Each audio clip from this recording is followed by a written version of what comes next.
Сәлем достар, қалдарыңыз қалай? Бүгін әжімге қарсы күріш ұны мен ақжелкеннен маск жасаймыз. Ол үшін ыдысқа толық бір ас қасық күріш ұнын саламыз. Үстіне 200 мг су құямыз. Жақсылап араластырамыз. Күріш ұны теріні ағартып, тері тесіктерін тарылтады. Қоспаны баяу отқа қойып, 2-3 минут қоюланғанша пісіріп аламыз. Достар, егер мені қолдағыңыз келсе, каналға жазылыңыз, лайк басыңыз, видео рецептпен достарыңызбен бөлісіңіз, және жаңа рецепті көру үшін қоңырауды қосуды ұмытпаңыздар. Дайын болған қоспаны ыдысқа құйып алып, суытып қоя тұрамыз. Енді бізге бір бума ақжелкен керек. Ақжелкенді майда бөліктерге бөлеміз.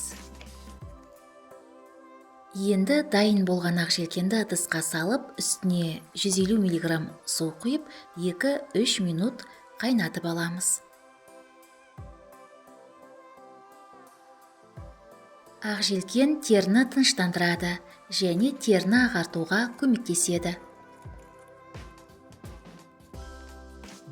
Қайнатылған ақжелкенді ыдысқа құйып, блендердің көмегімен езіп аламыз.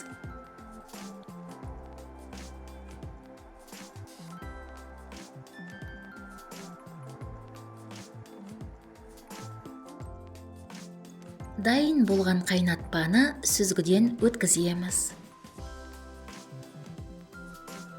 Сүзгідегі езбені толық сарқып алмай, күріш қоспасына қосып жақсылап араластырамыз.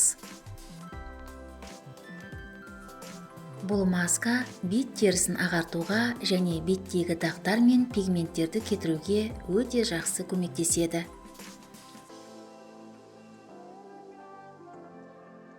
Маска кремнің әсерін күшейту үшін бір шай қасық бадам майын қосып, біркелкі етіп араластырамыз.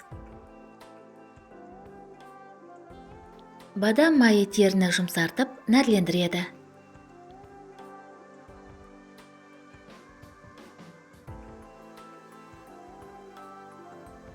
Дайын болған маскамызды шыны ыдысқа құйып, тоңазытқышта 1 аптаға дейін сақтауға болады. Қалған ақжелкен суын ыдысқа құйып, тоник ретінде қолданамыз. Ақжелкен тоникін тоңазытқышта 3 күнге дейін сақтауға болады. Тоникті күнделікті қолдансаңыз болады. Тоник беттеріңізді ағартып, теріңізді сергітеді.